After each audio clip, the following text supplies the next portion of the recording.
The sound of the deadbolt sliding home hit different than any sound I'd heard before. It wasn't loud, just a metallic click, but it echoed in my chest like a gunshot.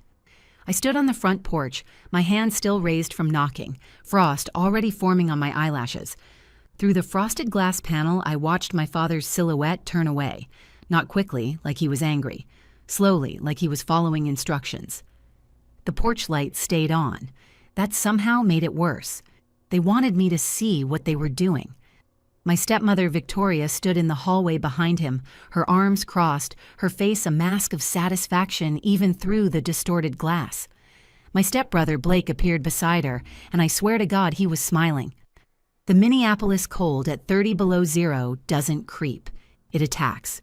Within seconds, my lungs burned with each breath. My fingers started going numb inside my gloves. I had a backpack with 3 changes of clothes, my laptop, and $152 in cash. Everything else I owned was inside that house. Everything except my dignity, apparently, because they'd just thrown that out with me. My name is Kayla. I'm 18 years old, and until tonight, I thought I knew what abandonment felt like. This is the story of how I learned the difference between being left behind and being erased. I turned 18 exactly 6 hours ago.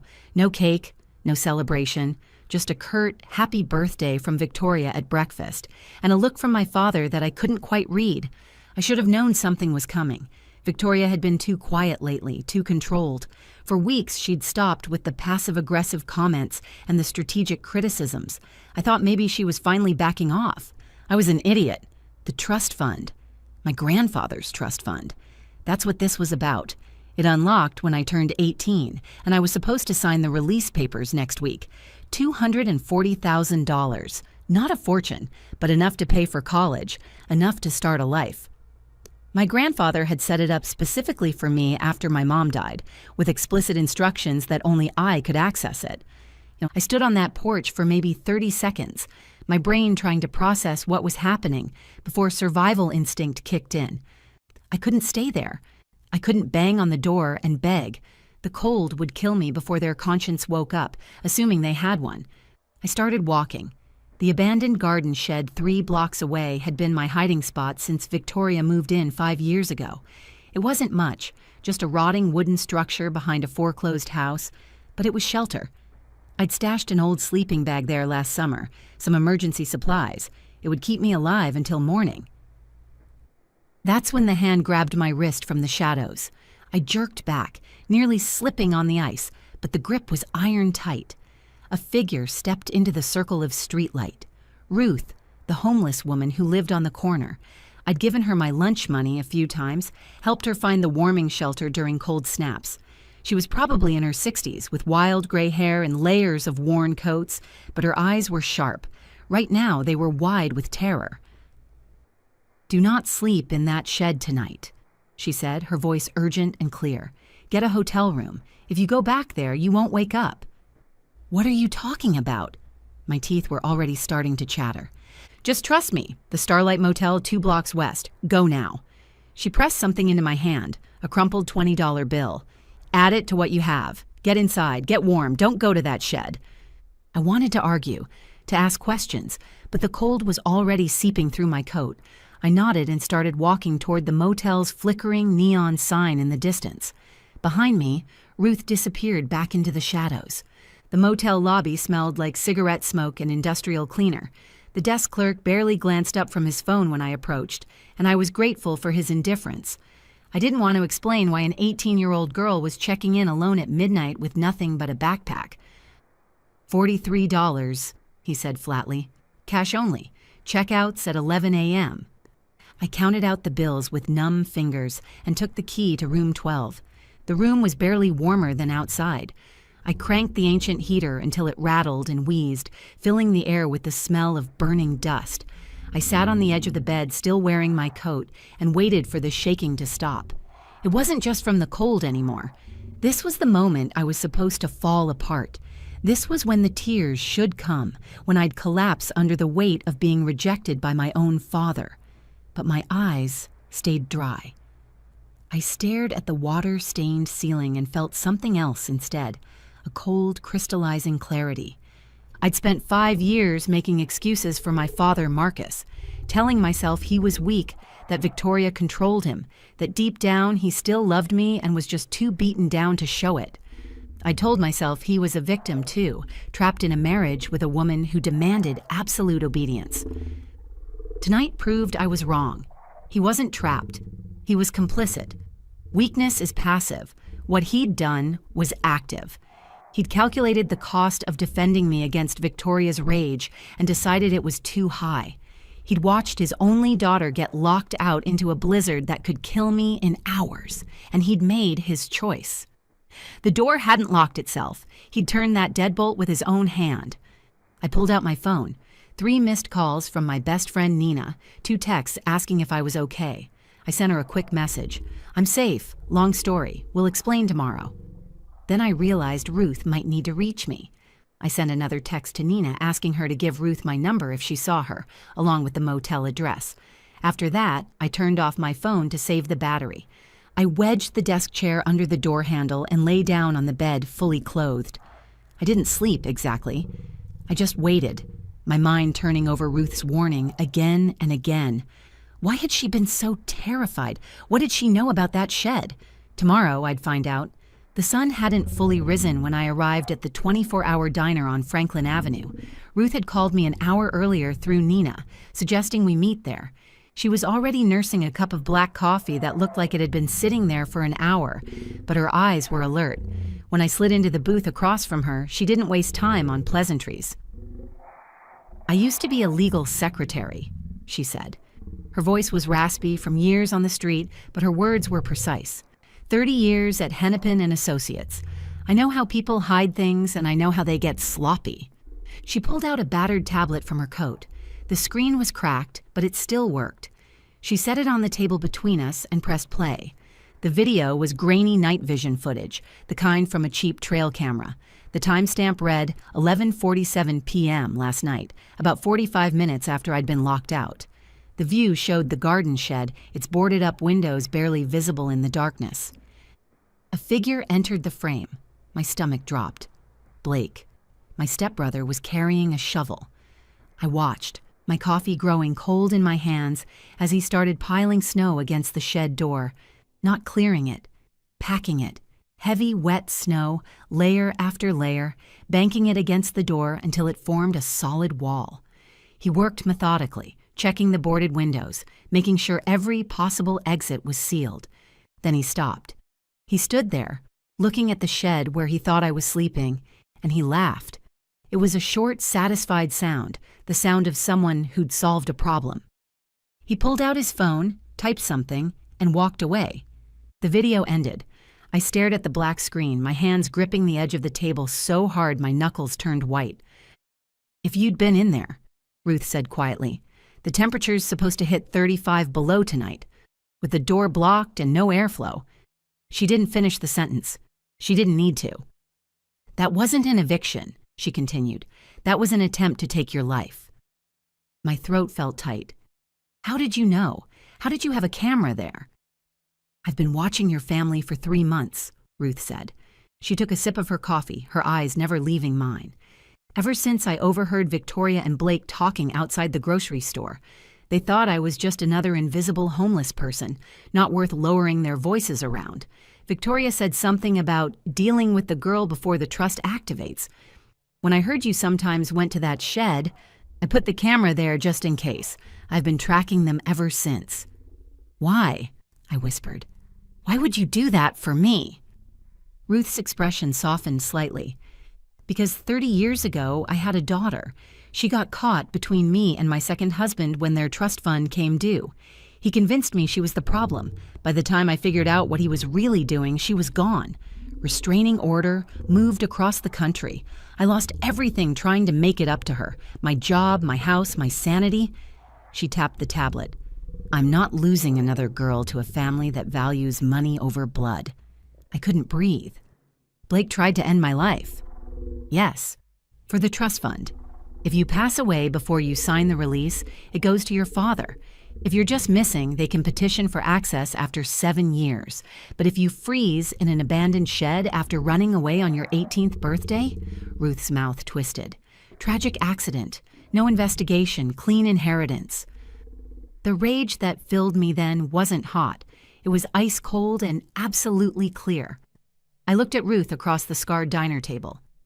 We're going to the police, and then I'm going to make sure they don't see a penny of that money. Ruth smiled, thin and sharp. That's my girl. Let's go bury them. The 4th Precinct station smelled like burned coffee and floor wax. Detective Miller looked like he hadn't slept in 2 days. Salt and pepper hair, permanent 5 o'clock shadow, eyes that had seen too much. But those eyes sharpened considerably as he watched Ruth's video. He played it twice. The second time, he leaned forward, studying Blake's face on the screen. Attempted manslaughter at minimum, Miller said, leaning back in his chair. Probably more once we dig into it. This is premeditation. He brought tools, checked for exits, blocked everything systematically. He looked at me. You're sure you want to pursue this? This is your brother. Stepbrother, I corrected. And yes, he tried to end my life. Miller nodded. We'll pick him up within the hour. I'll need you to write out a full statement. Everything that happened last night. Everything leading up to it. He paused. What about your stepmother? Do you think she knew? She locked me out, I said. She's the one who made my father do it. But the video only shows your stepbrother. We can question him about her involvement, but right now the warrant is just for Blake. Miller's expression was sympathetic but firm. One step at a time. They arrested Blake before lunch. I should have felt safer. Instead, a tight knot of anxiety formed in my stomach that only grew worse as the afternoon wore on. My phone buzzed at 3 p.m. unknown number. Come home and sign the papers, Kayla, or the cold won't be the only thing that hurts you. I bailed him out. He's angry. I stared at the message, ice flooding my veins. Victoria had used the family accounts, technically my trust accounts, to bail out the person who'd tried to end my life. She wasn't backing down. She was doubling down. She's escalating, Ruth said, reading over my shoulder. We were back at the motel, and I'd been pacing for the last hour. This is what psychologists call an extinction burst. When a behavior that used to work suddenly stops working, people don't just quit. They amplify. They scream louder, push harder, get more desperate. But she knows the police are involved. She knows there's evidence. She also knows the deadline, Ruth said grimly. You turned 18 yesterday. The trust paperwork has to be signed within 72 hours, or it goes into temporary probate while the court sorts it out. That gives them an opening to contest it, claim you're mentally unfit, drag it out in legal fees until there's nothing left. She looked at me seriously. Victoria's controlled everything, your father, your life, the money for 5 years. Now it's all slipping away. She's not thinking rationally anymore. She's a cornered animal. My phone buzzed again. Email notification. Account frozen. Then another. Access denied. Victoria was systematically locking me out of every account, every small financial foothold I had. She was trying to starve me out, force me to come crawling back. Then the social media notifications started. My phone lit up like a Christmas tree, texts from old high school friends, people I hadn't talked to in months. Is this true? Are you okay? I had no idea. Do you need help? Your mom is saying you're on drugs? I opened Facebook with shaking hands. Victoria had posted a long, tearful plea, tagged with my name and photo. Please help us find our daughter, Kayla. She's had a mental breakdown and we're terrified for her safety. If anyone sees her, please don't approach. She may be dangerous. Call us immediately. We just want to bring our baby home. The post had 200 likes already. Dozens of comments from neighbors and family friends, all offering sympathy, all believing every word. She's brilliant, I said numbly. She's making sure no one believes me before I can even tell my side. Ruth took the phone from my hands and set it down. Let her play her games. She's fighting with rumors and Facebook posts. We're going to fight with paperwork and legal precedent. How? Tomorrow morning, we go to the bank. We don't wear hoodies and backpacks. We dress like you own the place. Ruth pulled a garment bag from her duffel. Because you're about to. The First National Bank downtown opened at 9 a.m. sharp. I walked through those glass doors wearing Ruth's borrowed black blazer and the one nice blouse I owned, my hair pulled back in a neat ponytail. I looked like I belonged there. I looked like money. Ruth walked beside me in her worn coat, but she'd cleaned up. Hair brushed, face washed. She looked less like a homeless woman and more like someone's eccentric aunt. Appearances matter, and we were here to win. "I'm here to see Mr. Foster," I told the receptionist. "Senior trustee for the Brennan estate." The receptionist's eyes flicked over my outfit, trying to reconcile my age with my confidence. "Do you have an appointment?" "I don't need one. I'm the beneficiary, and today's the last day to sign." I slid my ID and birth certificate across her desk. "He'll want to see me." Before she could respond, the glass doors behind us opened. I knew without turning around. The air in the lobby changed, charged with hostility. "Oh, Kayla." Victoria's voice cut through the quiet space. She strode toward me, flanked by my father and a man in an ill-fitting suit who had to be a lawyer. Victoria looked immaculate as always. Designer coat, perfect makeup, but her eyes were frantic. "Thank God we found you. We've been so worried." She rushed forward with her arms open, the concerned mother playing to perfection. My father hung back, staring at the marble floor. "Stop." I didn't shout. I didn't even raise my voice. I just held up one hand and Victoria froze mid-step. "Don't touch me." "Honey, please, you're not well. Let's go home and talk about this. The trust can wait." "Call Mr. Foster," I said to the receptionist, without breaking eye contact with Victoria. "Right now." The lawyer stepped forward, briefcase in hand. "Miss Brennan, I represent your parents. Given your recent behavior and the concerns about your mental state, they're petitioning for temporary conservatorship. You're in no condition to make major financial decisions." "She's perfectly lucid," Ruth said sharply. "And unless you have a court order declaring her incompetent, which you don't, or you would have led with that, she has every legal right to be here. Now back off before I have security remove you for harassment." The lawyer blinked, clearly not expecting a homeless woman to quote legal procedure with that much precision. Before he could respond, the elevator dinged. A gray-haired man in an expensive suit stepped out. His eyes swept the scene. Me, Victoria, the lawyer, Ruth, before settling on the ID sitting on the reception desk. "Miss Brennan?" he asked. "That's me. Peter Foster, senior trustee. I've been expecting you." He looked at Victoria with cool professional distance. "Mrs. Brennan." "Mr. Foster, you can't let her sign anything," Victoria said, her voice rising slightly. "She's not stable. She's been living on the streets. She's—" "Mrs. Brennan," Foster interrupted. "The terms of the trust are explicit and legally binding. The beneficiary turns 18, she signs, the funds transfer. Unless you have a court order declaring her mentally incompetent, this transaction proceeds as planned." He paused. "Do you have such an order?" Victoria's mouth opened and closed. The lawyer shifted his briefcase uncomfortably. They had nothing but threats and manipulations, and those didn't work on bank lawyers who dealt with estate law every day. "I didn't think so," Foster said. He gestured toward the elevator. "Miss Brennan, shall we?" As the elevator doors closed, I watched Victoria's careful mask finally crack. The concern evaporated, replaced by something raw and desperate. She knew. It was over. Foster's office was all dark wood and leather chairs. He laid out the documents on his massive desk, page after page of legalese that basically said, "The money is yours. Sign here." I read every word. Ruth sat beside me, occasionally pointing out specific clauses, her legal secretary training evident in every comment. When I was satisfied, I picked up the pen. The signatures felt like freedom. Kayla Brennan, Kayla Brennan, Kayla Brennan. Each one was a nail in Victoria's coffin. "There's one more matter," Foster said after I'd signed the final page. He pulled out a thick sealed envelope.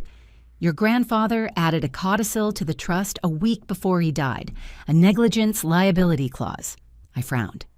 "What does that mean?" "It means your grandfather was a very perceptive man." Foster opened the envelope, spreading documents across the desk. He stipulated that if you were ever found to be in a state of distress or danger caused by your guardians, the trust would automatically fund a private investigation and legal prosecution against them. My breath caught.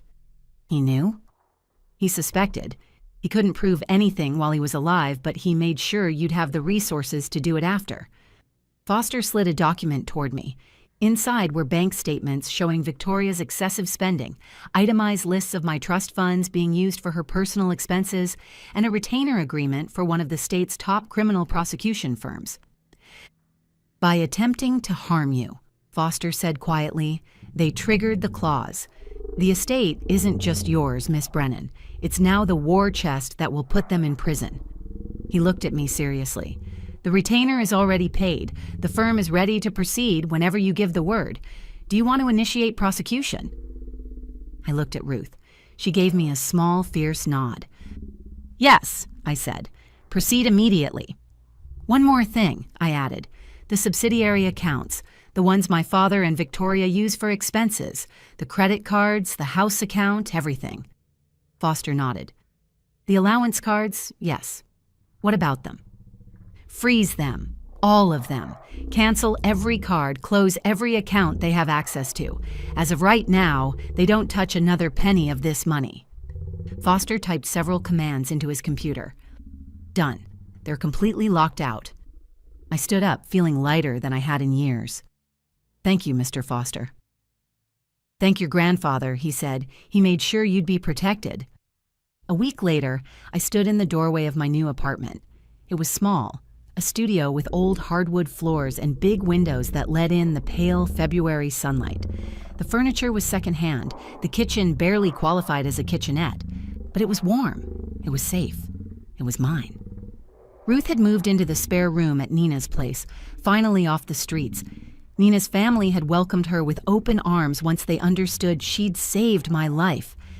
She was working part-time at their family law office now, putting her legal secretary skills back to use. The legal proceedings had moved quickly once the evidence came to light. Blake was sentenced to 3 years in juvenile detention for attempted manslaughter with a negligence clause. He'd be eligible for parole in 18 months with good behavior. Victoria had tried to flee the state, but was arrested at the airport with a one-way ticket to Costa Rica. She was awaiting trial on charges of conspiracy to commit manslaughter, embezzlement, and fraud. As for my father, the prosecution determined he was complicit, but offered him a plea deal in exchange for testifying against Victoria. 2 years of probation and mandatory counseling. He took it without hesitation. A knock on the door made me look up from unpacking. I checked the peephole and went still. My father stood in the hallway. He looked like he'd aged a decade in a week. His coat was thin and worn, not the expensive wool one he used to wear.